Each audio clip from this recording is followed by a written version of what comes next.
3, 2, 1. Here we go!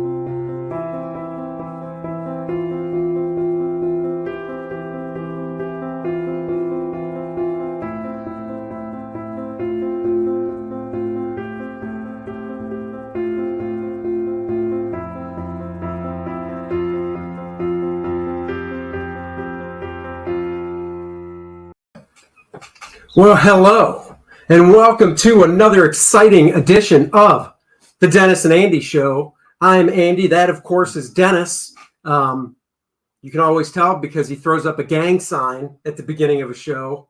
Oh, my God. Seriously, dude, stop with the gang signs. You're going to get us shot. Every Vulcan out there knew exactly what I was doing. Did you say every nerd out there knew exactly what you were doing? Yes, that's what it sounded like. Yeah, right. That's wow. what I said. Jealousy. No, not at all. Dr. Mask, hello. Dr. Hail, Mask Andy. is Hail, in the Dennis. house. Hail, Charlie. She'll be joining us very soon. That is our guest for today, Charlie's London, the wonderful creator behind Charlie's London, the biography of Charlie Chaplin, graphic novel form, which is fantastic. There they are. Oh, get him in front. There they are right there. So, yes, without further... Oh, Marcus. Hello, Marcus. Hail. Driving to Rocky Mount. You are the driving man. He is always driving. Always. Driving and crying. But let's bring her on. Charlie's London. Welcome to the show. Uh-oh. Oh, turn your mic on. She went mute. I know it There we was. go. I accidentally unmuted myself when you was doing your intro, so I pressed the mute, and I think it just kept me muted. Oh, there you go. So some people might say I'm better that way, though. Muted. No. Now, we figured you were busy laughing at the intro and you didn't want to be heard. I do listen. I do watch that and think this just shows that this is a typical guy thing where you get your hands on an app and you think it's the greatest thing in the world, and everything goes through that app. And that's exactly what I saw. So that's why I was actually laughing. I was like, they've literally just taken this app and they're like, what can we add to that? Oh, Brokeback Mountain. There we go. We could do that. Well, I'm telling you, I bet you I would do a whole bunch of them and I'd send a few of them to Andy because a lot of them are just individuals. I'm like, how many cool ones can we get of two buddies doing stuff? And then I'd send him, he'd be like, oh yeah, that one's cool. Oh yeah, that's not. Oh, that one's cool. And then what can you make out of it? Exactly. You know, the last screen where it has us on the beach without our shirts on. I know it's hard to believe, but that was actually the one that was not Photoshopped. That was the accurate depiction. The only problem with your story is you just came on the screen doing that, which is actually me. Well, and you were the guy going, I know. But I mean, you didn't do it. So I figure one of us had to. Well, that's because I'm doing the real sign. Word. No, you're throwing up a gang sign again. Jesus. We're going to go to a show. Somebody's going to come up to you and pop a cap in your ass because you keep popping up your gang signs. What? No, it's totally logical. No, wrong sign. That's Titus. I see Joe's on too. I know Joe's here. Hello, Joe. Good afternoon. So we always like to start with what did the boys get? That's the weekly thing on Wednesdays over here, Charlie's. If you don't know, that's when new funny books come out here in the States. And we go to the store. I am still a collector. Comics to me, I've been going to the store on the day new comics come out. When I was a kid growing up, it was on a Friday, then it moved to Thursday. Yep. And then finally it settled on Wednesday about 20 some years ago. But even when I go on vacation out of town, if it's a Wednesday, I tell my wife, I got the app open, I'm finding a shop, I got to go. It is my fix. I will go up to a guy in an alley wearing a trench coat and be like, what books do you have? Now, unlike Dennis, I'm not sucking a dick to get a new comic. Oh, Andy, we Dennis are does. rated G. No, Logic, man, you are the worst. I try. What is up, Daniel? So anyhow, let's burn through this so that then we can have a nice chat with Charlie. Charlie's, if you want to chime in on any of these books and go, oh my God, that is garbage. Why would you buy that? Or I've never heard of it. You feel free. I didn't get a new comic. It is actually Wednesdays is also new comic book day here. I didn't get a new comic, but I did get a book that I can talk to you about. If books, if that's cool, so that'd be good. Of course. Perfect. Too much. Yeah.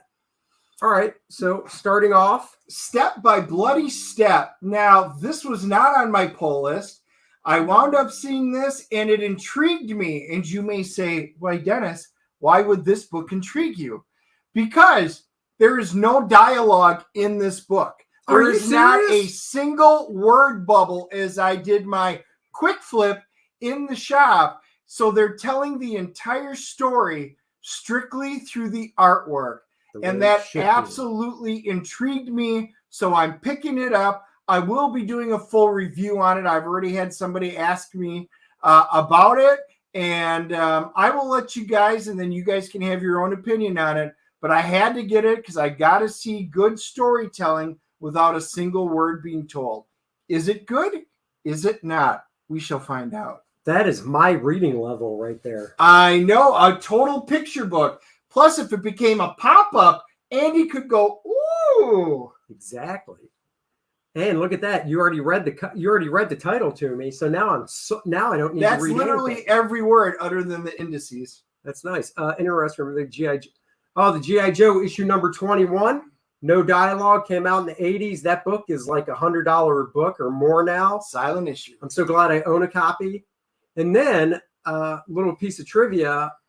In the early 90s, when Image had the G.I. Joe license, they got Mike Zeck and John Beatty to do issue 21, same issue number, of their new series, Totally Silent as well, with Snake Eyes and what's the other dude's name? Storm Shadow. Storm Shadow. And I got both of those. So there you go. Very cool. Yeah. All right, let's see what else you got. Out. Final issue. So the story comes to the end. A great piece on World War II. You know, those Germans and pulling out their supernatural garbage, trying to win things in World War II. We get to finally see what happened. So we'll find out if it's a good ending or not. You know, Dennis, what's funny about this book is you bought it. It's called Out, and it's the same title as your favorite magazine, Out. If Charlene goes black, it's because of your terrible jokes. Charlie's. Get it right. Comic legend Bob Layton told me a long time ago, you should be able to read a comic with just the images. It's true, and that's how I was taught in the Kubert school. Yeah, I mean, dialogue, of course, is important because it's not like you can get across. If you should be able to tell in a comic book what's happening through the pictures. Obviously, if two characters are fighting, you know, even if it's just verbally fighting, not throwing punches or anything, you should get that across in the pictures. The dialogue, of course, helps enhance it so you know what they're fighting about, so on and so forth. But that is true. You should be able to tell the story with the pictures, and the dialogue will enhance it. Yep. So hoping it's a good job. All right, Dennis.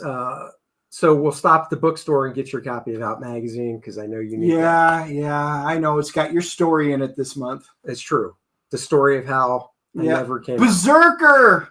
Finally, issue 7 came out. Keanu Reeves, Matt Kint, Ron Garney, who was on our show talking about it. What an absolutely fun book this has been. This has not been a letdown at all. Can't wait now that the rights have all been picked up and they're going to do stuff with it. Can't wait. But the comic's been well worth the pickup. Yeah, Berserker's a great book. Like I said, we both backed it when it was a campaign. Dennis is getting it as it comes out, whereas the campaign, you get the trade paperback versions of it. So I did get my first trade, collected 1 through 4. I read it. I was blown away by it. So I'm just waiting to the next one. So I'm 3 issues behind, but it is definitely great. Ron Garney's art, can't go wrong. Ron's the man. Yep. So I think you're going to get a bit more of a pickup on this because the promo slowed down for a bit when I think Cyberpunk came out. And then that game was just so awful and everything tanked. I think that Keanu Reeves is literally going to be doing more of this because he wants to still keep his image with pop culture out there. But if you actually watch like some of the YouTubers that talk about that game, how it bombed really so bad. It wasn't even funny the way it bombed. I mean, there was a press embargo on actual game footage. So they only allowed certain game footage to be used for journalistic stuff. And then when the actual gameplay came out, people were literally like, this is shit. It's really bad. Yeah, like it's really bad. Obviously he was the face of it, and they thought that all this stuff was going to be massively collectible, like the toys of him and all the action figures and stuff. And he thought it was going to be able to be used to springboard this. And in the end, it ended up being Berserker that ended up being able to springboard what was left of the Cyberpunk toys. Oh, damn. I never knew that. I didn't either. That's interesting. Wow. I still play Atari Pong. I don't know if you've heard of that. Yes. I'm a master at Pong. Other than that, Donkey Kong, Galaga, I'm old school that way. Yeah, but so am I. Like, I've got loads of them. There you go. Dark Ages, you're still getting this. So that means, is it good or is it because it's a limited series? It's limited, and why? It's like running a marathon and then giving up, 1 kilometer with 1 kilometer left and just giving up. I'll get it. It's all right. It's been better, but I'm getting it. So it's not a ringing endorsement, but I will finish it till the end. I could tell. If you ever recommended a doctor with that much enthusiasm, I would definitely go to another doctor. What's this other thing with that run though? What is it? Is that a Venom run? Because it looked like Carnage. It's a bunch of different characters. Yeah, there's a whole bunch of different groups: X-Men, Avengers, Fantastic Four, Inhumans, what's left of the Fantastic Four, and they're on this continent hopping adventure.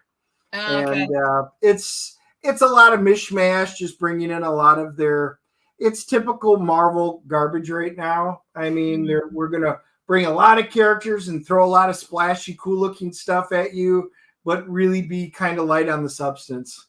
Now, I will say, though, I did look through it. The artist, Iban Coelho, I think that's how you pronounce it. Yep. His art's fantastic. It is. The guy's artwork is top-notch, really fantastic. I want to say, because, Marvel has to do a variant on everything. I believe this is his cover, but don't quote me on that. But his art is really nice. Tom Taylor's the writer. He blocked me, so what do I care? Most people block you, so it's not a surprise. I know. I'm waiting for you to unblock me. Nope. House of Slaughter, another one. So from the creator of Something is Killing the Children, this is the final issue in the first arc. And for you guys can leave your comments below if you liked it or didn't like it. I did the quick flip on it. We'll see how it ends. I've been kind of mixed on this title, but I had to get through at least the first arc, finish the number 5 off, and we'll see where they go from there. Could I sue them for that title, House of Slaughter? Because that is what I call it when I have a cookout during the summer over here. It's the House of Slaughter. I'm like, come on, guys, we're cooking out. You come over, you're like, where's the food? I'm like, see them chickens running around? We got to get them and kill them. Oh, I thought you meant all the mushrooms that you go pick up off your lawn. No, that's something your wife. Well, that was like the other day when you guys were on the Professionals talking about food. And it was like, Billy was like, yeah, I just hunted this in my garden. And we were like, I know. Billy, on the Professionals, Billy was eating some venison that he was able to say, yeah, I took it down. Oh. Yeah, but Deb had to cook it, so Yeah, I'm actually not a venison fan. Oh, I've only shot 2. I won't eat them, so I don't hunt anymore. Oh, not a venison fan.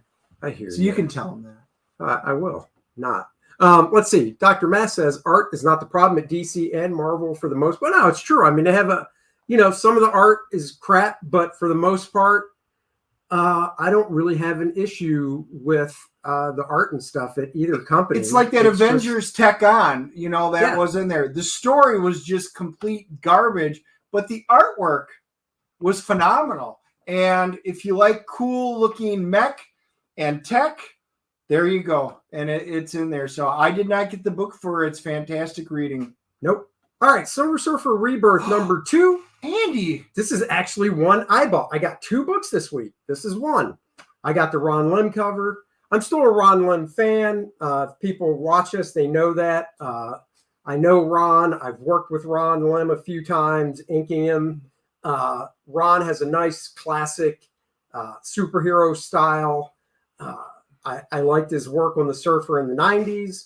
And, he actually drew, written by George Perez, the Superman Surfer crossover they did. And which was good. So when I saw this coming back, it was kind of a throwback to the 90s with Ron Lim on the art chores. And then they paired him up again with Ron Mars, who wrote the book. Him and Ron worked on it together for, I think, almost a decade in the 90s. Had to get it. First issue didn't disappoint. Nope. It seems like all the throwback stuff Marvel's doing, like the X-Men Legends book that is the throwback to the 90s. Hands down their best. Yeah, they got Walt Simonson and his wife doing X-Factor stuff. Superman 78.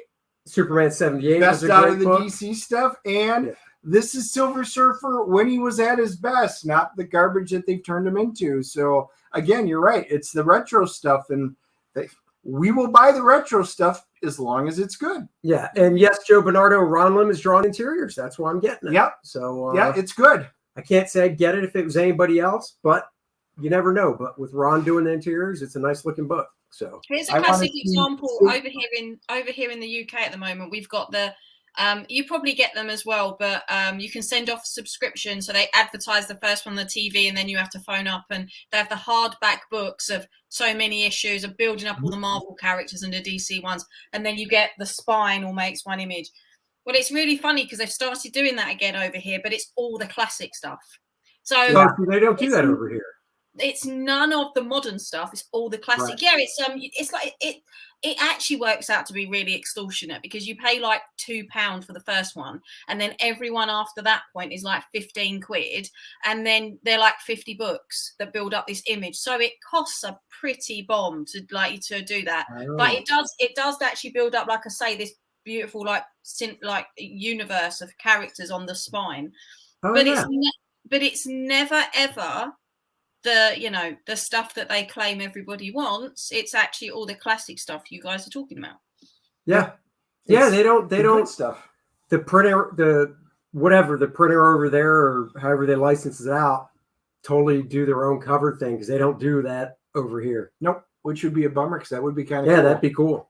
So that stinks. Now here's the question though. You said originally it's like £2 and then it goes to 50 quid. Why did you change from pounds to quid? Like, wouldn't it still be pounds, just more expensive pounds? I don't know. It's like you do say 2 quid because it's still £2, but for some reason, I don't know if it's a London thing. The minute it starts going into tens, you start use like lots of people use the word quid.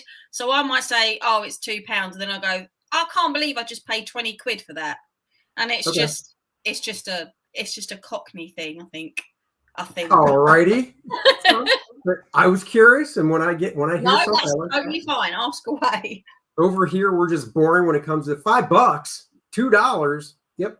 $5 is like quid, though. It's exactly the same thing. Oh yeah. Okay. Just slang. Oh, Dennis. This is where Dennis likes to torture himself with this X stuff that is probably not that great. It is not. This is one of the worst ones that I've seen. The good news is, everybody, last issue. It is last issue. Wow, then you did fine. I don't have to do it, and I didn't even get any variant covers. I got the one and only cover. I'm done with it. Echo, just disappear. See, Charlie, you understand, he's a X-Men completist. If it's X-Men, he must own it. He owns every issue of X-Men from number 1 in 1963 to modern day, and spin-offs, everything. X-Force, X-Factor, New Mutants, all of it. I'm a huge X-Men fan, and it has been great for decades, and it was even around before I was born. So I had to go back and pick them all up. And I told him, I said, dude, if you want to, this book is like $3.99. Yeah, $3.99. I'm like, dude, if you want to flush $4 down the toilet, I can do it for you. If you want to save $4, or if you want to save $2, you can pay me $2. I'll kick you in the balls. You'll get the same experience. Or honestly, because I'm such a pal, I'm such a friend, you could save $4 and I would kick you in the balls for free. And then you'd feel the pain. You know what? And have as your soon as this is over, we're doing some Rochambeau. All right. Do you know what that is? I have not got a clue, but it sounds like it's going to be painful. It is. You can tell her. It is. It's basically kicking it in the nuts. That's right. Back and forth. Yep. I get to go first. Nope. I'll have my steel cup on. All right. What's going on? You have it There we today. Refrigerator full of heads. I thought you were done with this. No. Okay. No, that was basket full of heads. This is the next one. And I was somehow missing number 2 as I was going through it, so I wound up getting that one. This is part of the Black Label from DC, their horror books.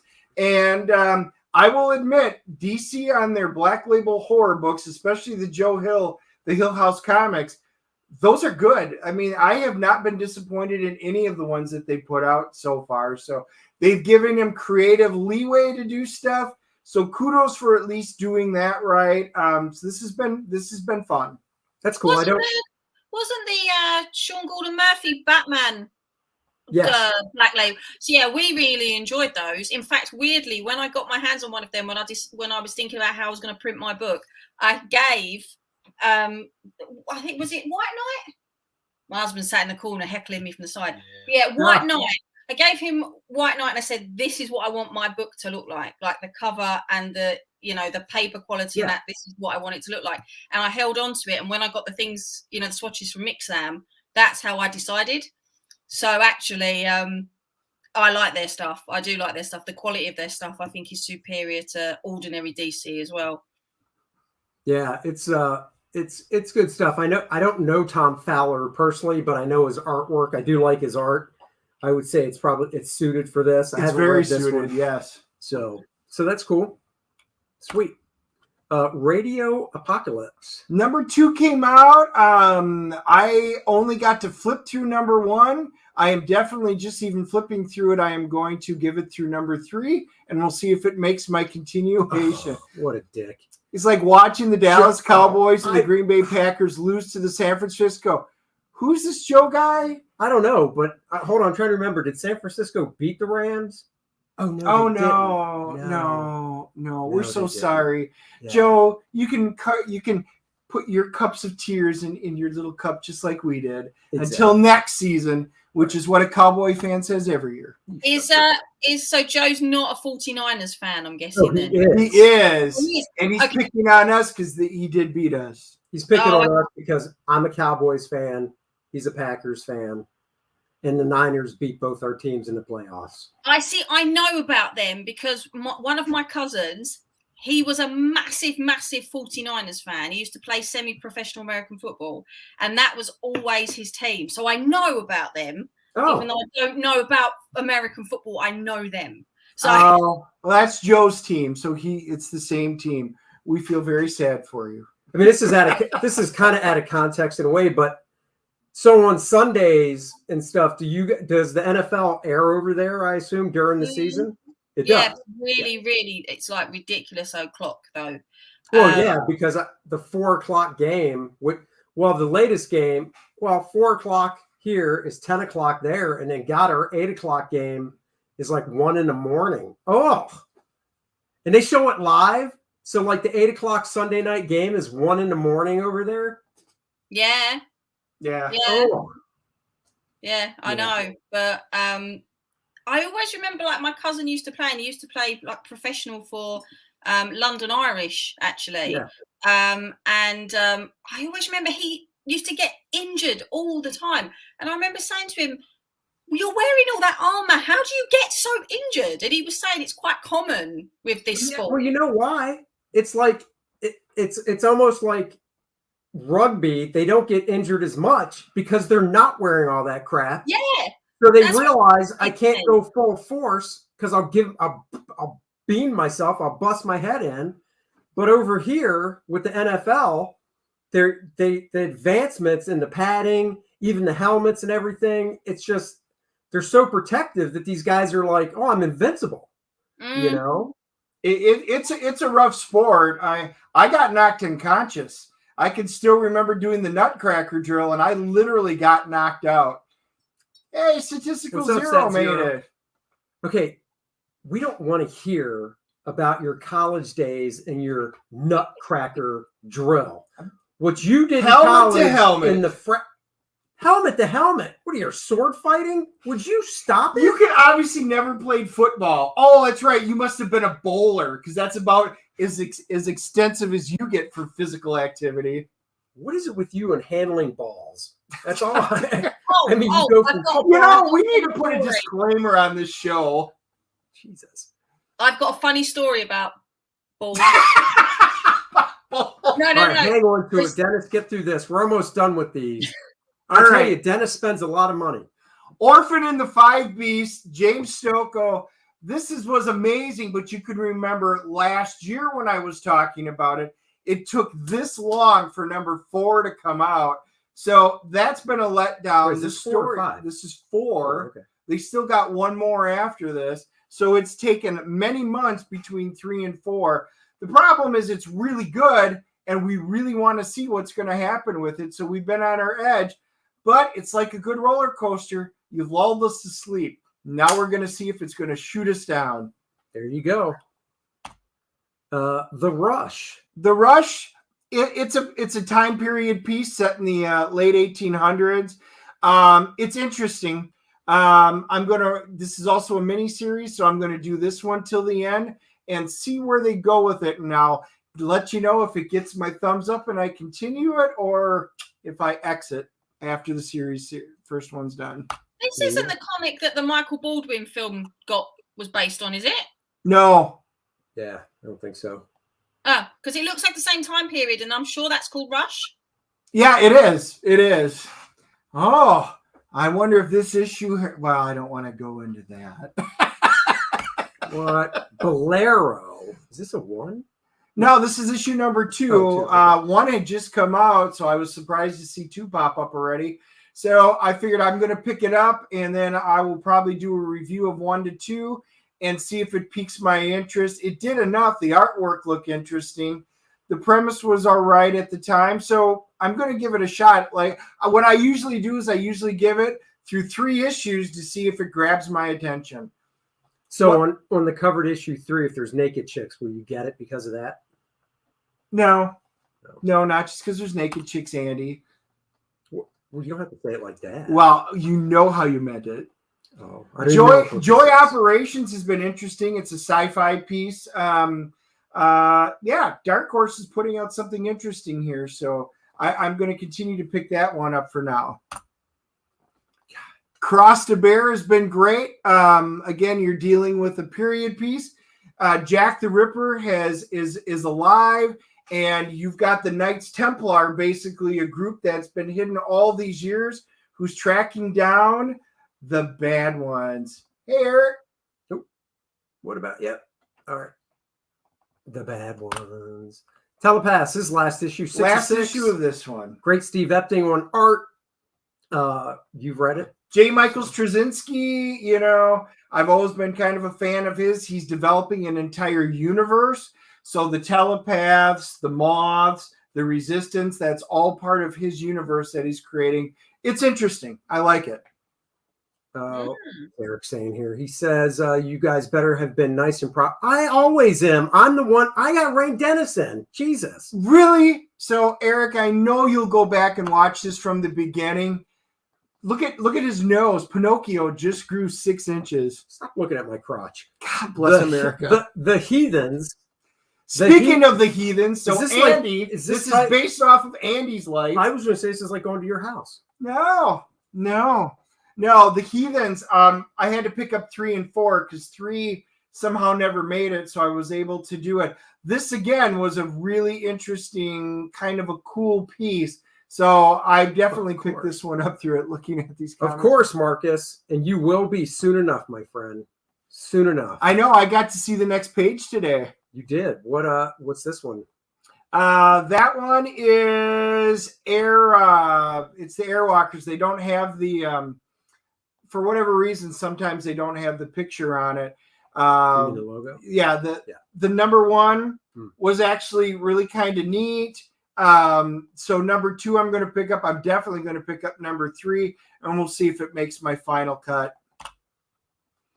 Unholy, another Vampirella. This one's been pretty interesting. I got him because of Perillo covers, and they've kind of hooked me on a number of these. NYX, Unholy. So, Perillo kind of sold me, so I'm kind of happy. This is Perillo is the artist on the cover, Charlie's. It's Dennis's favorite cover artist of all time. He does everything oil, acrylic, so no digital, as far as I know. NYX is what I've seen. That's why. So when you said that, I was like, that's what I've seen. Yeah, Jennifer Blood, Vampirella stuff. There's a whole bunch of these titles I would have never, ever picked up in my life. But the cover is so cool and just draws me in. Even if I weren't to read the story, I would be content. But surprisingly, they put out a few really good stories. So they've hooked me on a few of these. Oh, there you go. I was going to make a joke, but I held off. We Ride Titans. Another one. It's a kaiju mech kind of one. Number 1 was interesting. Number 2, Vault's putting this one out. Another small press. So liking where this potentially is going. Nice. Impossible Jones. This may be my last issue on this one. I don't know the history of Impossible Jones through all the different various companies that have published it. I picked it up. I thought it was kind of neat. We'll see. We'll see if it makes the cut. Makes the cut. Blade Runner Origins. Enough said. Dennis is a big Blade Runner fan. This is issue what? No, that's 9. 9. Wow, issue 9. The other one is 12. It just came out. I thought it wasn't an ongoing. Yeah, there are. Okay. Redshift. This has been fantastic. The writer actually wound up sending me issue number 1 because I couldn't find it anywhere. It never existed. Physical copy. He was great. HS Tack. So I actually did a review just on that. It's fantastic sci-fi stuff. So if you guys are sci-fi fans, they're hard to get, but I know you'll be able to get this in the trade when it comes out. This is really good. Or hit your local comic shops and see if they have any of the floppies. Bylines and blood. We'll see. Now, again, number 1 just came out, so this is number 2. I'm going to give it through 3 to see if it's going to make the cut. I like Blade Runner. Both of them, 2029 and Origins, have been fairly solid. If you're a fan of the Blade Runner movies and the mythos behind it, they do it justice. Rise of Dracula. Yep. This was great. This is a reimagining.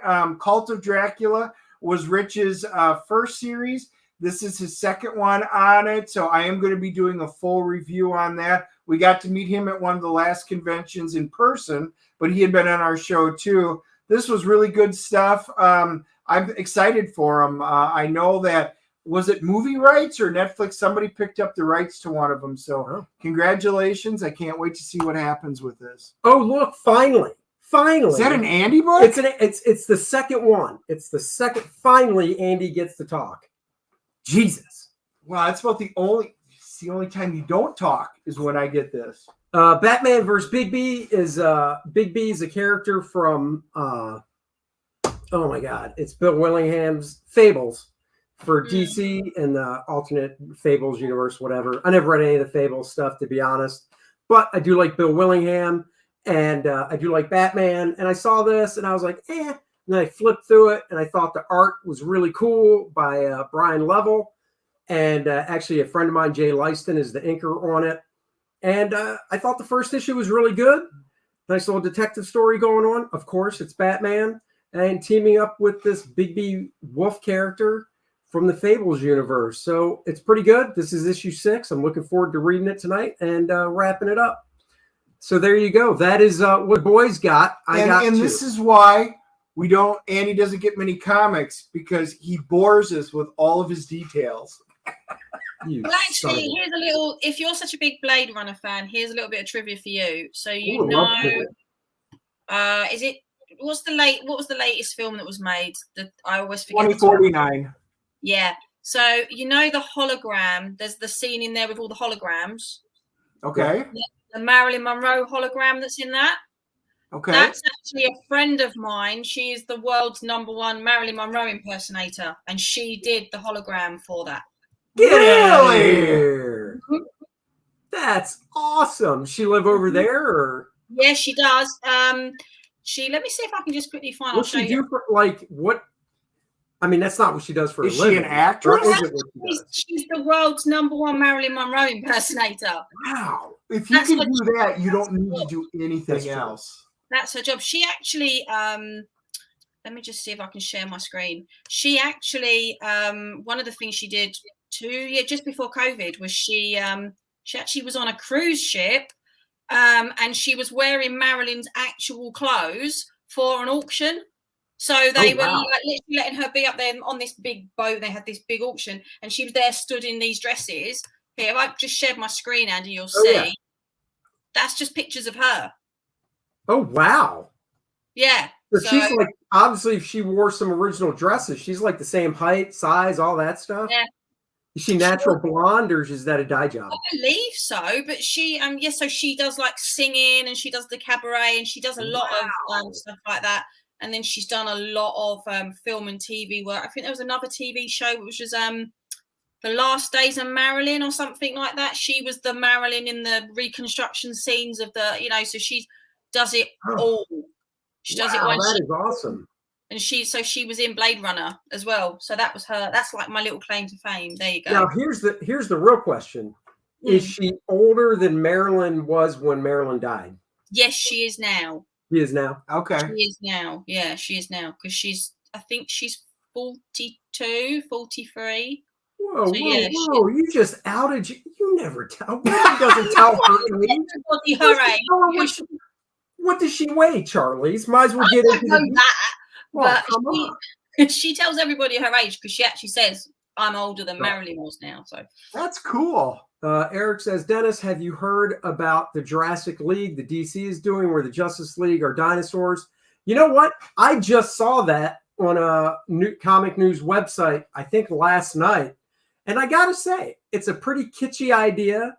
They are dinosaurs. So like, I don't think anybody's a T-Rex because of a little, they couldn't really fight that well. But they are dinosaurs, and they actually have like uniforms, but they're made in material from back then. No, it's kind of. I have not, and I know the previews came out today, and I flipped through all the indie stuff. I did not look through that, so I did not. But I will probably pick that one up now. I mean, you can never go wrong with dinosaurs. I mean, really. I have a joke. But instead of just throwing it out there, because we have a guest, because I think it's funny. Charlie's, I like to think of you as one of the guys. Good. So hopefully this won't be offensive. Probably not. It's funny, going back to the Marilyn thing. So Charlie's knows this woman that, is a perfect Marilyn Monroe impersonator. Yes. Now, Charlie's, you don't have to answer this, but I don't know if you've ever seen porn. But 99.9% of the Western world has seen it in one way or another. So yeah, I think that's fine. Yeah. You're married now. He's just asking if you've got a subscription like he does. No. You're married now, and when a guy is done, let's just say the turtle goes back into his shell, right? Yes. Okay. So I actually auditioned. You know how there's stunt doubles in movies? So Brad Pitt, he can't do it, insurance reasons. Well, just like in movies with stunt doubles, in porn, they will hire different guys for the shrinkage, right? Because you look at those dudes doing the porn, and they're so well endowed, there's no way they shrink up enough. I auditioned to be one of the shrinkers. And they were like, no, that's way too small. We can't even do that. So I didn't get the job, but it was fun to audition. So that was a joke. I was going to say that sounds like real life for you. Just don't ask my wife. Well, I was going to say, your wife confirmed that a long time ago. Oh, God. Yeah, I already know what they're doing with them. So anyhow, so we're done now. So on to the fun stuff. Charlie's. Talking about Charlie's London. The book is still on demand. The link is in the description below. If you're a Charlie Chaplin fan, I highly recommend it. It's a great graphic novel about a specific time in Charlie's life. And then there is a supplemental book that is about Charlie when he met Stan from the great Laurel and Hardy, Stan Laurel. But what? I mean, what? Did you just wake up one day and go, I love comics, Charlie Chaplin. That's it. That's what I want to do. What was it? Yeah, I'm curious how this came about.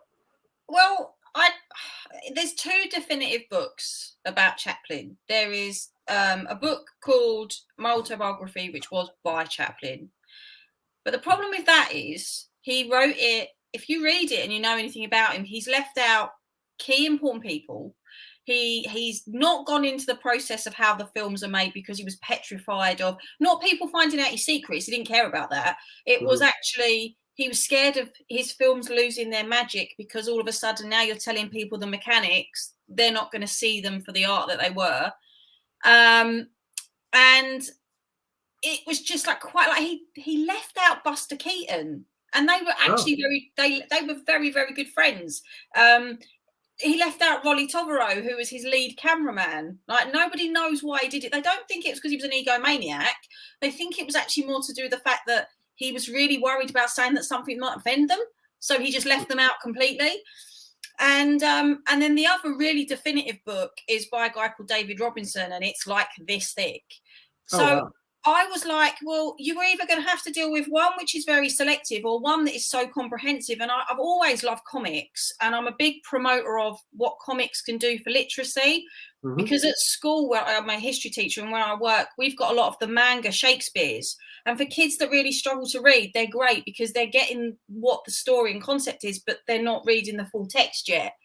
And I started playing around with this idea of this could work for Chaplin. And because Chaplin's so visual, because it's silent films, it doesn't rely on such heavy dialogue. How can we strip this back? So I started playing around with the idea, and it was something that was in my head for many years, but because I'm not an artist, I was like, well, I'm never going to get this off the ground. I didn't even know that you had page rates. I didn't even know that you had to do all this stuff. So it was just like, oh, that would be nice one day. And then when I got involved in CG and I saw other people doing these things, I literally put the idea out there. Would anybody be interested in this? And people going, yeah, but no, who? Like, that's never been done before. Right. And it has, but not in such the same way. So I do a lot of work with the Chaplin estate. I have done many, many years, and it's mostly things like talks and lectures at film festivals. Oh, so that's what I was going to ask. So you've been involved with the Chaplin estate. Like how far back are we talking? Coming up to 15 years, I think now. And how did you get involved with them in the first place? It's really random. I was doing some family history, and one of the photos of my great uncle, I had to go to the Charlie Chaplin estate for this picture. And I was like, you know, I knew obviously my great uncle was not Charlie Chaplin. I knew I wasn't going to find that big family thing out. And then when I went there, they basically said, oh, here you go, here's a copy. And then I was looking at the images, and I worked out that one of the boys in the picture, which is my great uncle, 3 rows down from him to the center is a 6-year-old Charlie Chaplin. So they were in the same workhouse together. So for a period of his life, as you know, because you read the book, he ended up in a poorhouse. Yeah. And when you read the book, and he plays football with a little boy called William Goodman, that was a nod to that's my great uncle's name. So I that's what that is in there. And it was, so it sort of got me thinking, okay, does that mean his humor is geographic? Like, is it a very South London sense of humor that he has? How did this influence his film? So I got really interested in watching them, and then thinking about all the stories I grew up listening to, like my grandmother tell me about living in really harsh conditions in London. You know, London in so many places still looks very Victorian. And it would have done, I mean, my mum's older sister, I remember her telling me that she was still playing in rubble of, you know, the bombed out buildings in World War II in the late 50s, because, you know, rationing was still in till 1953. So it was very much, I mean, when Chaplin came back to London in 1952, we still had rationing. You know, people were still, it was still a thing. Right. So it was really interesting to me to do this. And because I got involved with them, and I sent them a letter and I said, like, I'm really interested in this stuff. They invited me to a festival in Bristol, and I went to this festival, and I met David Robinson, who wrote the Big Thick book. And he actually, you know, started to help me, because he said, no one's really ever come to me with this sort of stuff before. So I was like, yeah, you know, I started writing backwards and forwards, and I started getting invited to things, and I started doing talks on, you know, did his London, growing up in London, did that actually influence the character he was? And then it got me really interested in this whole communism idea about him being chucked out of America for being a communist. And I remember thinking, it's not that he's a communist, it's that many Americans don't understand his branch of centre left.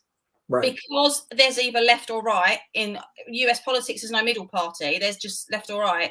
Over here, we obviously have a middle party.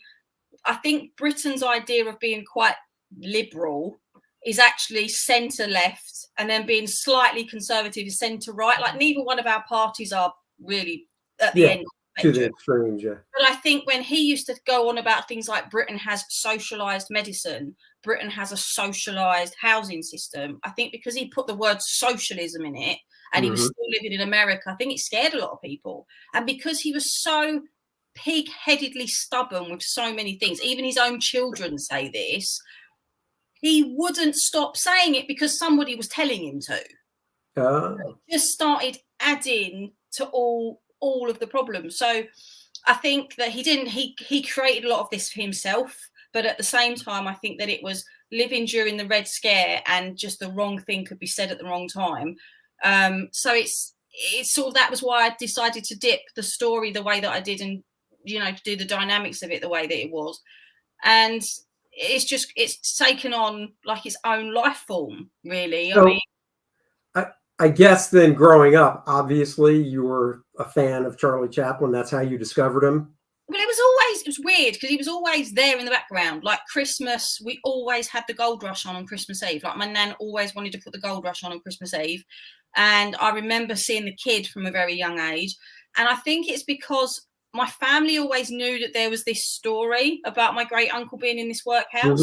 But the problem is that if you walk around South London and you talk to elderly people, even now, someone's brother, cousin, second, twice removed, would have cleaned his shoes. He would have bought their wine from them. Somebody would have, you know, taken his horse-drawn carriage out. There's always these stories because he was seen as this boy done good, this local hero. So when you hear these things, you're like, yeah, I don't really know if that's actually true. But then the more I found out, I was like, this is actually so insanely interesting. But what I'm loving about people getting the book is I think they think there's a little bit of a fangirl thing with me, and that I paint him in this glorious light, and I stick up for him about the communism stuff and all that. But if you actually read the book, as you know, he's an arsehole at times, and I don't shy away from that. He's an absolute Well, yeah, I mean, to tell the story properly, you have to show, warts and all. You've got to show that side, Of course, and the 20s and 30s and 40s, which is the next book, he is a real arsehole. But I don't like him in the 30s. I often say to people, I think he disappears up his own backside. I think he actually becomes quite an egotistical moron. But I'm not going to shy away from that because, I love Charlie Chaplin, but I'm a historian as well. So I'm going to tell you. To me, that's the interesting stuff of any story. You know what I mean? Yeah. You want to see that stuff. You want to delve into that kind of, pull the curtain back to see that side of a person. Yeah. And I think in the 10s and the 20s, when he was making these films and he was really showing the harshness of life, and that this was where he got his inspiration from, and some of his best moments were made early, I think people really loved him. And he was, he's been called the Elvis of the silent film era. He was like everywhere. But then in the 30s, he starts enjoying his money in a time when there's the Great Depression. He's meeting Einstein. He's meeting, all these other famous, Bernard Shaw and all these people. And I think there was people that, he's preaching about having a very simple life, and he's showing, you know, things that are happening in modern times and all these different films. But then he's living the life by mixing with all this rich elite, the rich and the elite. And I think there became a bit of resentment because of what the ordinary person was going through. And that's why I say he disappears up his own backside a bit, because I think he started to buy into the privilege that he had earned. And then when World War II came along, I think it snapped him back to reality a bit, which is how we end up with The Great Dictator, which is where the book's going to end. But it's it's just so he's interesting for so many different reasons. I mean, before I go off on a tangent, because I don't want to, you know, he had an older brother, Sidney, which is in the book. Sidney was someone that kept him very, very grounded, and they used to talk in this weird gobbledygook language together, and nobody understood it, and they really thought they just made it up in America. So if in the case of, if they didn't want anybody to know what they were talking about, they would talk like this, and it was often about things like contracts or money or stuff they didn't want people to know. And when I went to a film festival once, I took my mum, and it was in Italy, and Victoria Chaplin was there, who, funny enough, is the one that mostly controls the estate, and actually was the one that gave me the license for the book.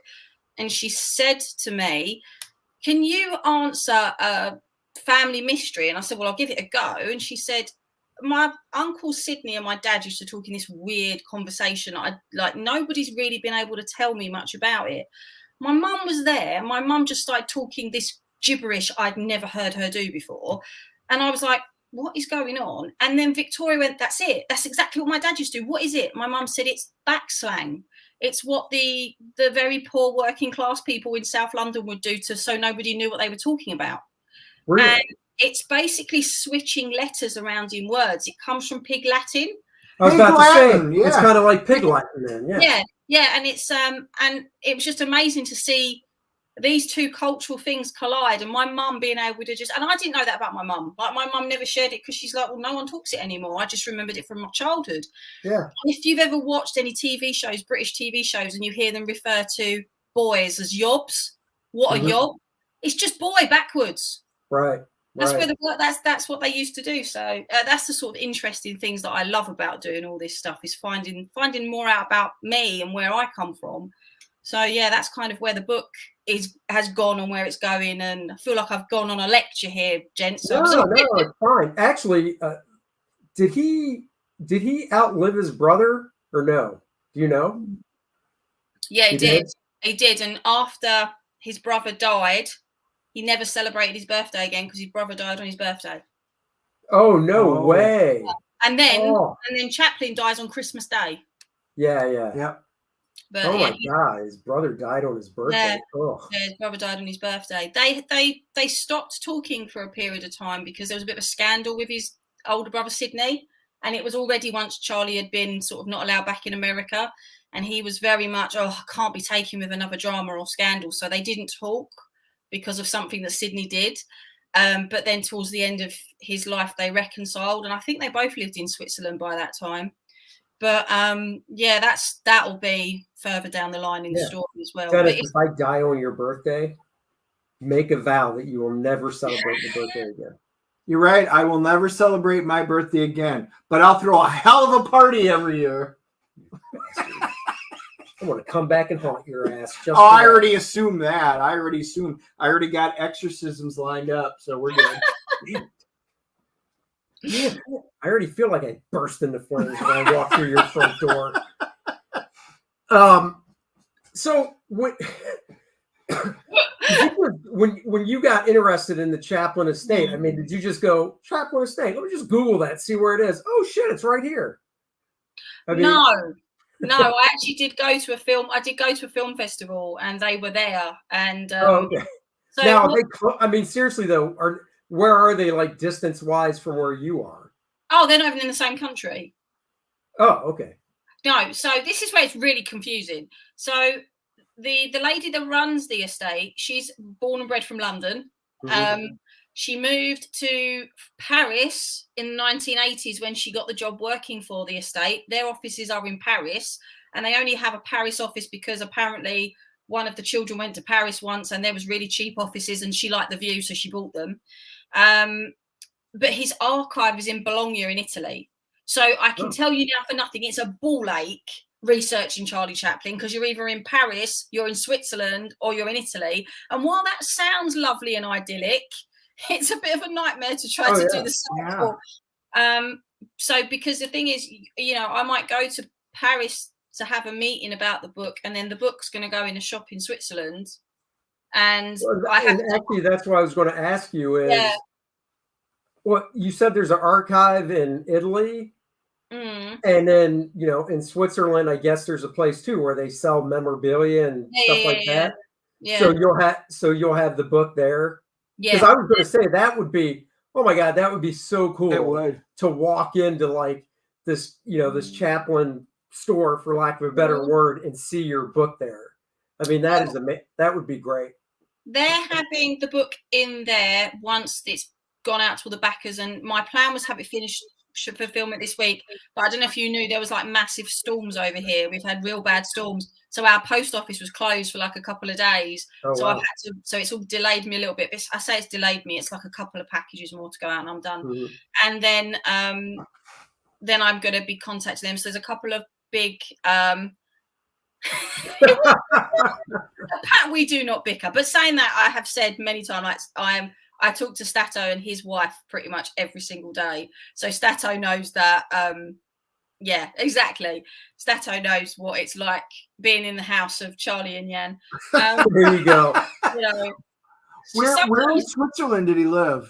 He lived in Vevey, and his house is now the museum. So I asked because my wife's Swiss and her whole family, so we go there and every once in a while we'll visit them, and we've traveled all around Switzerland and did it. So I was curious. So next time we go over, that really piqued my interest now. So is there a website to that house in Switzerland, the museum or whatever? Because if there is, you got to send me that link, because I would love to. Stuff like that fascinates the hell out of me. And there's the link. Thank you very much, HyperKaiju, for posting that. If I actually, in fact, I can. I'm sure they have got a website. Yeah, not now. I mean, you know, some I'll send it to you. Yeah, I can send it to you. But they, because they follow me on Twitter as well. But cool.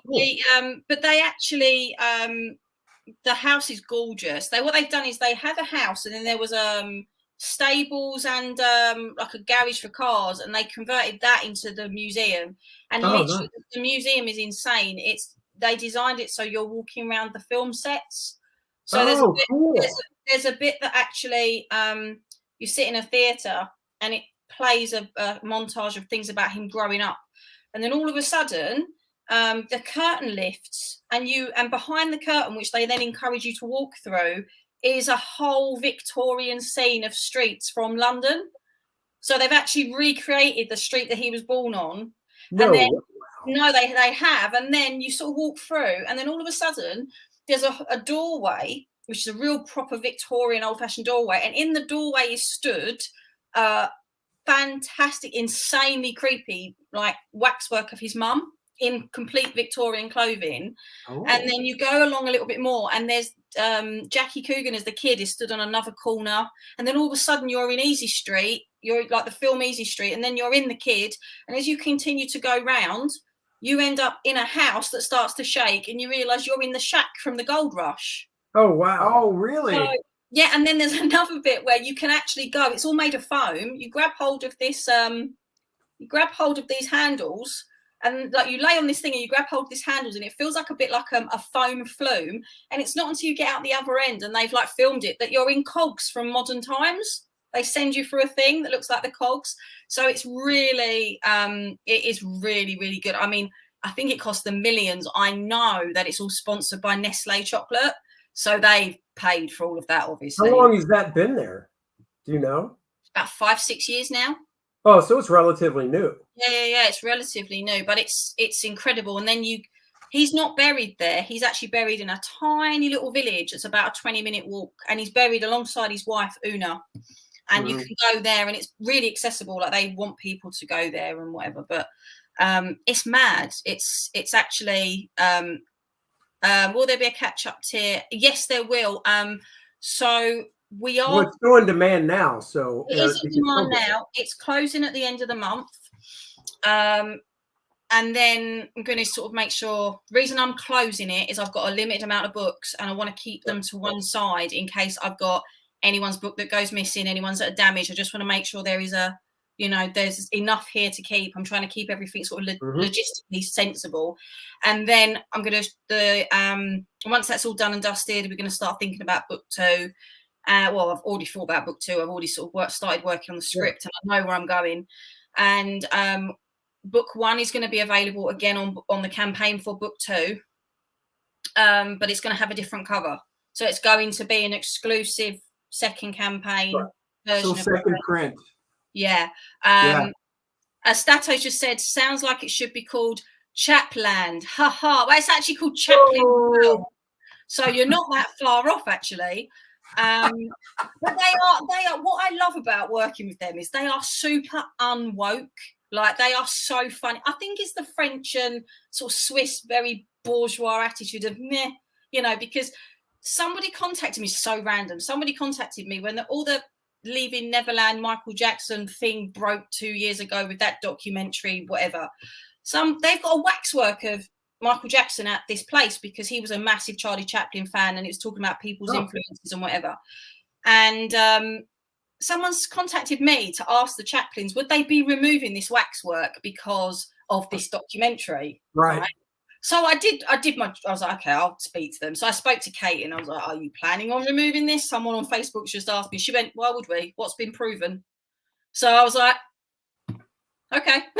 And I was like, you guys you're just like ordinary, normal thinking people, like it's quite refreshing to see that, they're like, we'll deal with stuff when it gets thrown our way. But until then, like, bear in mind, they follow me on Twitter. They follow me on Facebook. I've never once had them go, can you please explain that tweet you put up? Because it's slightly problematic. They've never, they like stuff I put out about my book. That are, it's so easy to work with them. They are, funny enough, you were talking about comics and I said I had a book. This book I'm reading, right, about Tolkien. Oh, yeah. Oh, Tolkien. Yeah. This is to do with how basically he wrote Lord of the Rings while trying not to get shell-shocked. And it's insane. It's amazing. But the reason I bring it up is that I saw what they've done, what Amazon are doing with this new Lord of the Rings business, right?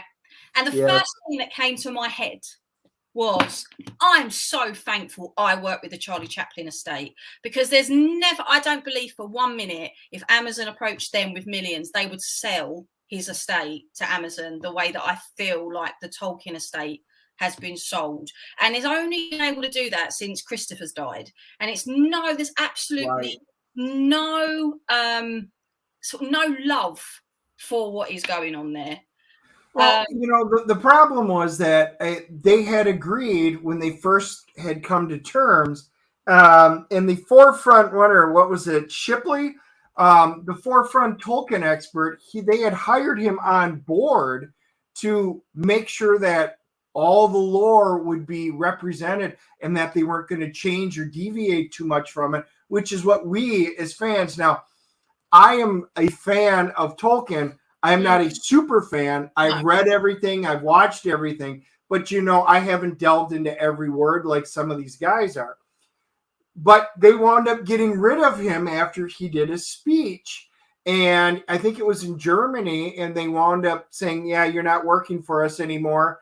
And the person that they hired to replace him wrote, I believe it was a thesis on Tolkien, but it was more from a female perspective.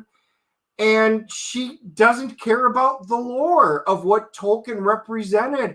So they completely did a 180 once he was out of the way and is going down today's, putting modern politics and thoughts into something that shouldn't have any of it, because none of this represents what Tolkien tried to get across in his books. If anything, the reason they need to stick to the original material and the reason that they need to stick to the original language that he uses and the way that it is put across is because he wrote that convalescing from experiencing the Battle of the Somme, which is one of the most bloody days in British military history. 63,000 men were either missing, listed missing, wounded, or killed on the first day of the Battle of the Somme, right?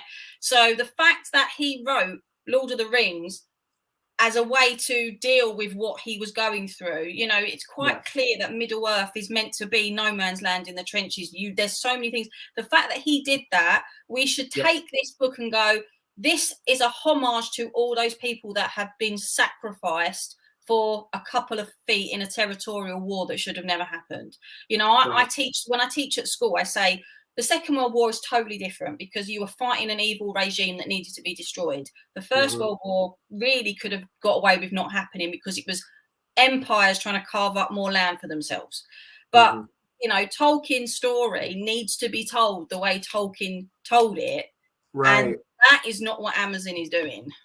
No, not at all. Matter of fact, you mentioned No Man's Land, and I know we know what it is, but why don't you explain a little? Because I know not everybody out there understands what No Man's Land is from World War One. It's the area where most of the battles took place. So it's the dead area where, you know, most of the conflict took place. But 9 times out of 10, it was a stalemate. That's why you get the phrase trenches, because they were entrenched. They were stuck. Yeah. Essentially stuck for 4 years. But it's so interesting. Just take the original stuff. And this is what we go on about all the time is they don't care about the original stuff. They care about the marketing of the brand of the name. So Amazon care about having Lord of the Rings, but they don't actually care about having Lord of the Rings. It's like these SJWs that get hold of Batman and Superman. They don't care about Batman and Superman. They care about the word that they've just taken and tried to change. And it's that simple. Yeah. What they're trying to do is really, Lord of the Rings got a huge fan base. So we want Game of Thrones. So we're going to turn it into our Game of Thrones and we're going to change it. And it's going to be hip and cool. And it's going to have lots of special effects. We're going to dump $1 billion into it. And I don't know, you're going to maybe attract some new people, but you're going to lose almost the entire audience. I mean, well, and that's just it. Well, it's a total bait and switch. Totally. You know, you draw them in, you draw the hardcore fans in. Well, I mean, honestly, it's kind of like what Kevin Smith did with He-Man in Masters of the Universe Revelation.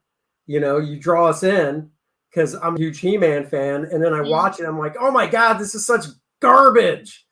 You know, and that season 2 or continuation, I still have yet to watch it. I don't plan on watching it. Yeah, and it's just No Man's Land is current year Marvel. It is. It is so good. And for those of you that really want to see what No Man's Land is like, that movie 1917 that came out. Where it was filmed and as close to a one shot with very few interruptions and stuff. And you get to see him going through the trenches and stuff like that.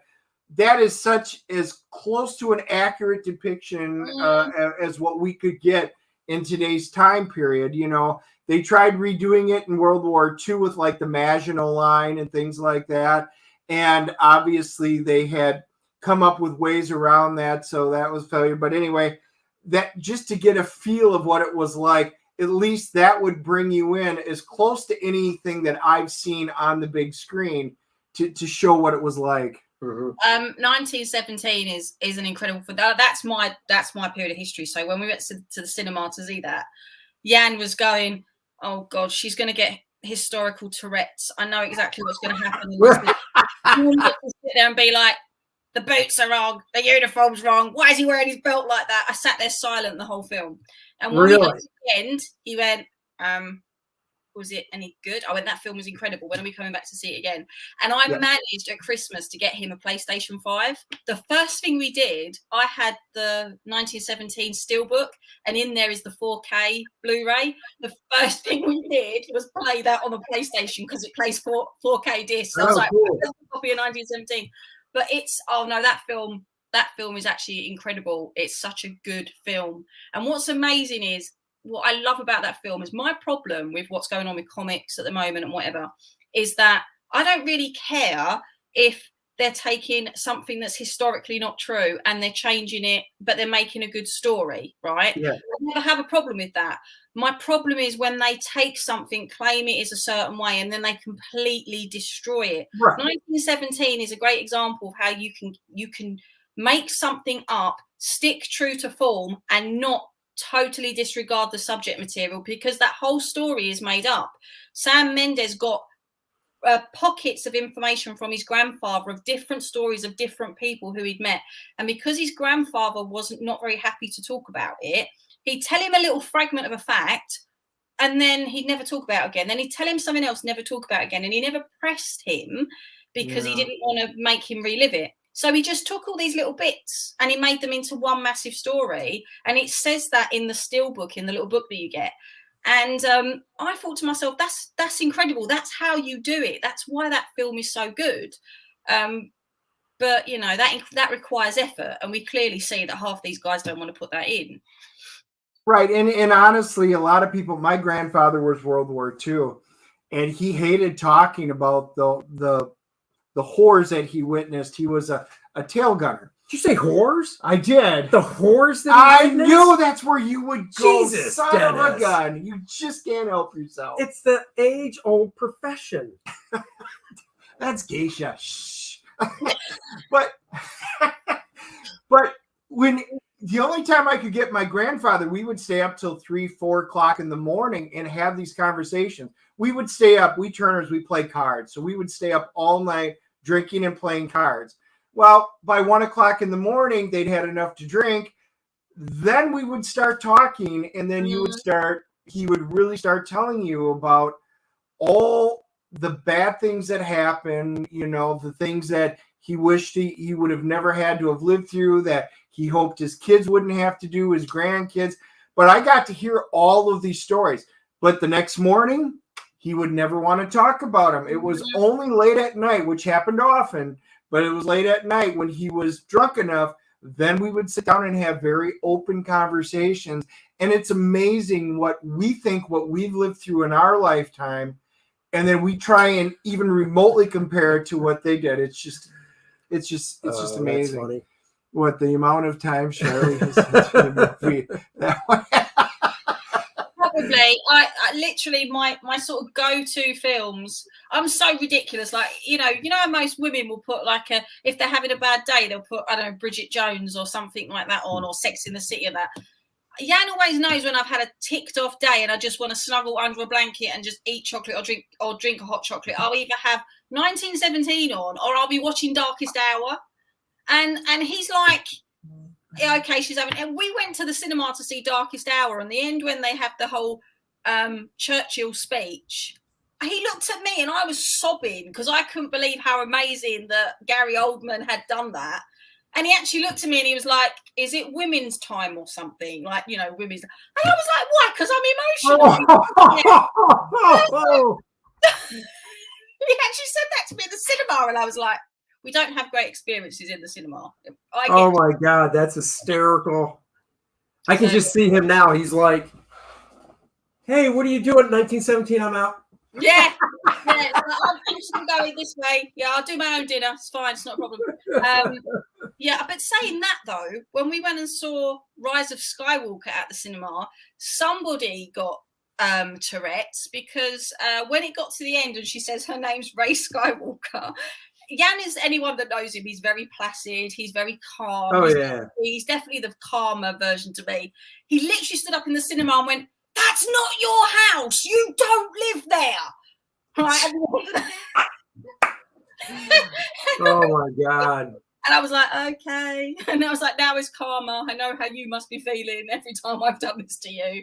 So yeah, that's quite, that's the passion. So that's your go-to. So Andy, what's your, when you feel down, what's your girl time movie? Oh, Dennis, I like to talk on the phone with one of my best girlfriends, so I call you. Oh, and then I don't pick up. And then I cry a little bit. Well, Dennis, my perfect night. What's your movie? Come on, what's your movie? With the movie, I like to get under my weighted blanket, as you know. And God, he really does have a weighted blanket. Oh, you're laughing. It's a big, heavy, weighted, girly blanket. I have always wanted a weighted blanket. 2 Christmases ago, my wife got me one. I love it. I was using it this past weekend. It's 15 pounds of snuggleness. I don't have a go-to. Huh?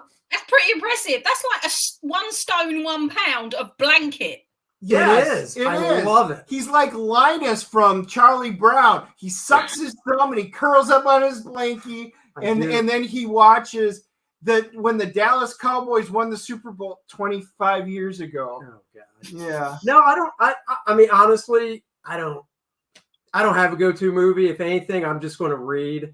You know, I'll look through some comics or something just to find something. I don't really have a go-to movie like that. Why? What's yours?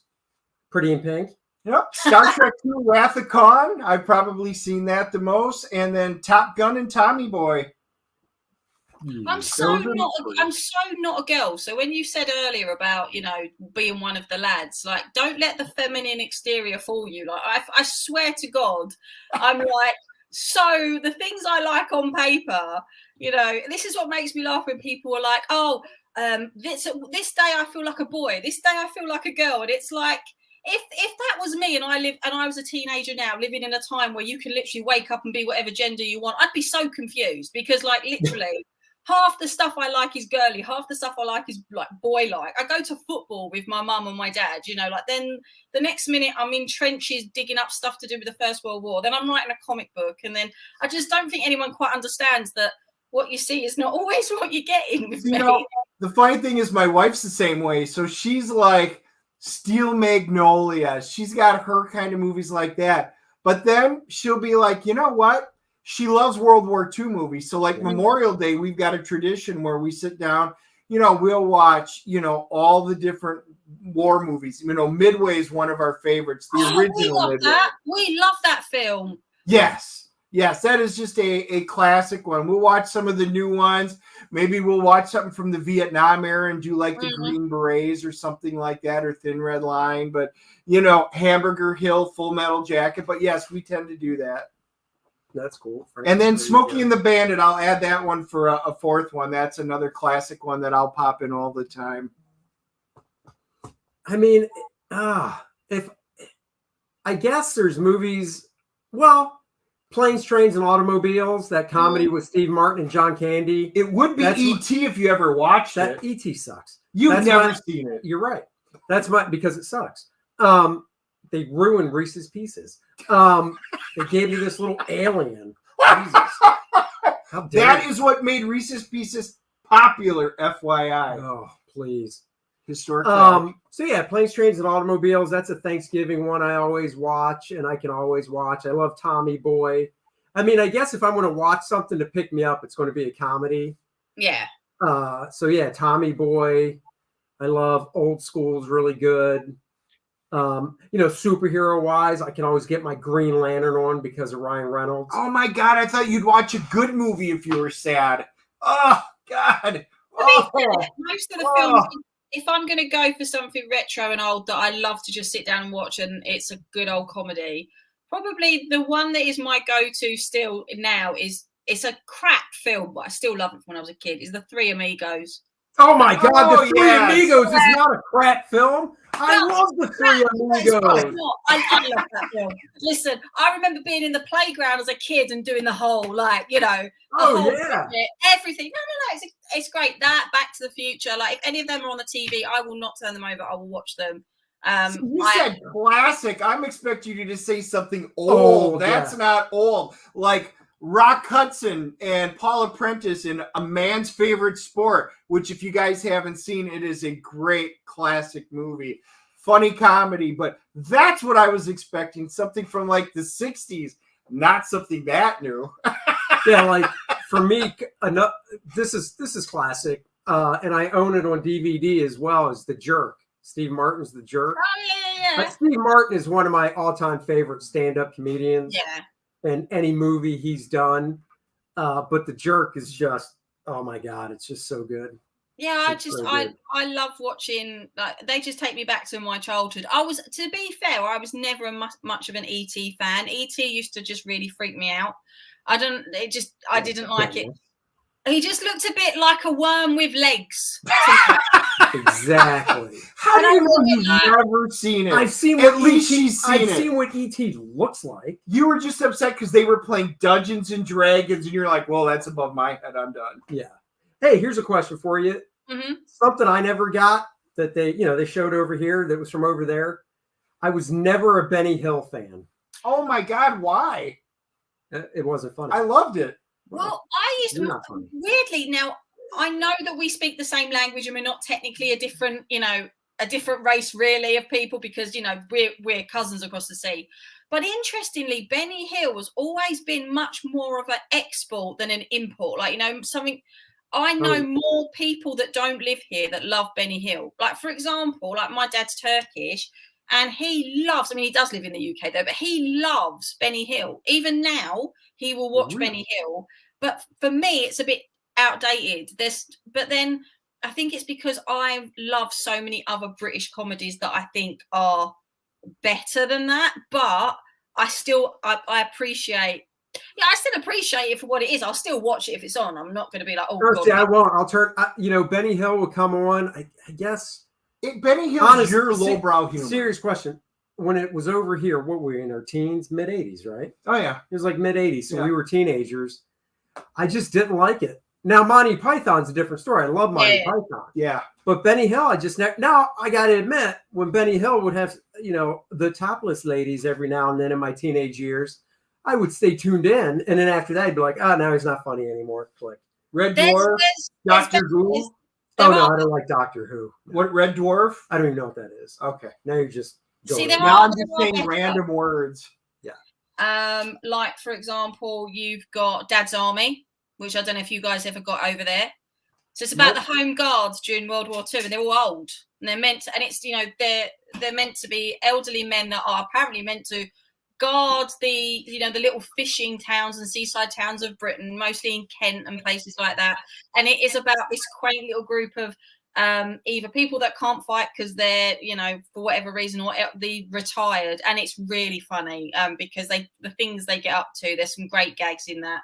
You've also got Blackadder, which Blackadder. Yeah, that's what somebody posted. Just did because I was going to say Blackadder. Now I've heard of it, but I've never seen it. Oh, Mr. Bean. Yeah, you've got to. Mr. Bean is great. Yeah. That's Blackadder. Oh, yeah. Oh, my God. I love Mr. Bean. When he was on HBO, he had a show on HBO for a while, 20 years ago, whatever it was. Holy crap. Yep. Rowan Atkinson. Yep. Oh, my God. I love that guy. He's incredible. And he openly says, I got all my ideas for Mr. Bean from Charlie Chaplin. So... Yeah. But yeah, 40 Towers is another great one. I think we're really spoiled for British comedy. So that's the Two Ronnies, but that's another one that I don't think made it to America. Absolutely fabulous. Oh, that's one of my favorites. My wife heard that one. So. Because I used to work in retail when I was at university, and you do really see women like them, especially if you work in central London. Since you like British comedies, that means you like Doctor Who's. But no, I don't. Oh yeah, I get what you mean because it's British. because it's now comedy. Yeah, I can appreciate that. But yeah, in fact, I've got. Hang on, they're right here. So when I left my last school, Jan passed me the other one. When I left my last school, the kids knew that I loved Dad's Army, and they actually got me. These two. This will give you an idea what the characters are like. These two little old soldiers from Dad's Army. Oh, nice! Those are awesome. So these are two characters, and you can actually. They actually talk. So they sit on my printer, which I have to move to scan things and print, but. They were bought, they're just great. I love them. But that's what I'm saying is British humour. I like my melodramas and I like my serious like war films, but I love a bit of traditional British comedy. There's Did you ever see, this is from Canada. Did you ever see Kids in the Hall? No. Oh my God. Well, this is like what, 25 years old? Yeah, at least, yeah. You'd recognize some of the actors from it. I think the most recognizable one is Dave Foley, I believe. Mm-hmm. He's gone on to do a few sitcoms, over here in the States and stuff. Kids in the Hall was great. It's Canadian. It was four guys in the group. He's trying to pull it up. Kids in the Hall. Let's see, Brain Candy. I just wanted to see when it originally. You could probably find something on YouTube. Going back to 96. Yeah. So I was. I was between 8 and 10, 8 and 14 then I was like 12, I think, in 96, right? You know, all of our guests always make you feel really old, don't they?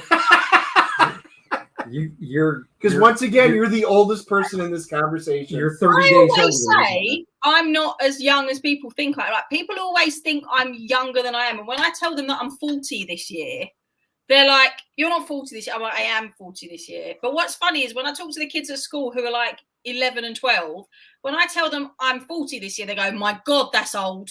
And Oh I'm yeah. like, Oh yeah. Thanks for I that. can still remember that when I was 20 or 21 and I'd meet a comic artist and they're like, "Oh, I'm 50, blah, blah, blah." I'd be like, "Oh, well, I wouldn't," depending on who it was, I might say it to him. But I was just like, wow. And, now here I am. But yeah, no, I know I knew your age because we talked before, but I think I said I would have paid you early 30s. So. Yeah, I don't. Do you know, I'm not even one of these people that care. Like, if you should see my mum, she's nearly 70 and she does not look it. So I'm thinking that maybe look, do you ride a dinosaur to school? Yeah. No, I don't actually, but that would be pretty cool to park in the drive in the car park. I think the kids would be quite impressed if we brought a dinosaur into school.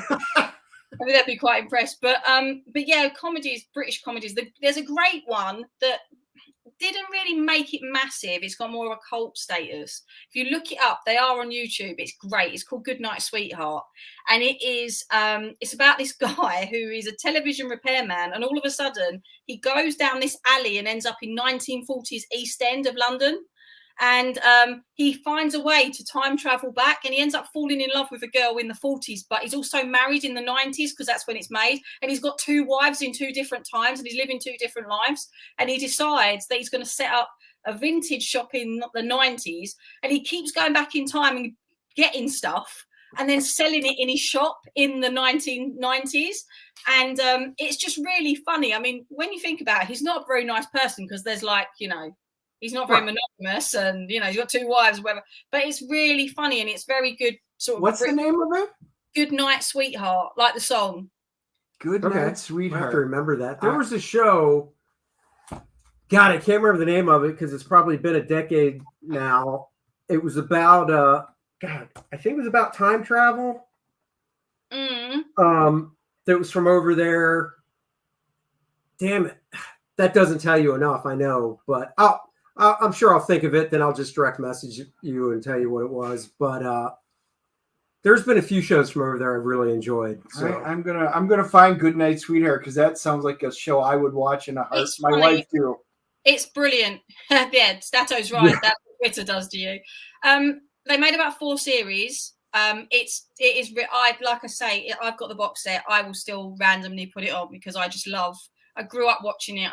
I think I was like 11 or 12 when it came out. So it still holds up. It's brilliant. But yeah, so that's the sort of thing that I do when I'm not writing comics or telling kids to stand in a straight line, sit down and don't say anything and read your book. So yeah, there you are. All right. Well, I think we're gonna wrap it up. It's 6:30. My tummy's a rumbling, and I know it's late over there. But thank you for joining us, Charlie's. As always, it's great talking to you. Yeah, I thought it was great. Next time we'll have to do it earlier, like around 4, so we can go a little bit longer because I could talk forever. I was going to say, I feel like I've chatted on, but it's been such an easy conversation. Oh no, not at all. Not at all. I'm just glad this little bitch would shut up. So, well, wait till that camera gets turned off. I can't wait now. I'm gonna take my shirt off for that. Oh, God damn it. You know what? I got to go home now. All right, everybody. Thank you for joining us. Are you sure you're not an old married couple? Because you seem to argue all the time and don't have sex, so therefore you must be an old married couple. Well, the funny thing is when he calls up, he doesn't say, "Hey, dude, what's going on?" It's usually an insult or something right off the bat. I'm like, "Oh, it's Andy." I don't even have to look at the screen. It is not. When I call up, he'll answer and I'll go, "What's up, Big D?" Because his name's Dennis. How is that an insult? That is actually a compliment. What did you say today when I called up? What's up, Dick? No, you said, "Hey, bitch, what's up?" That is not the nice thing that you say. It floats. every now and It then. does. It floats. All right, guys.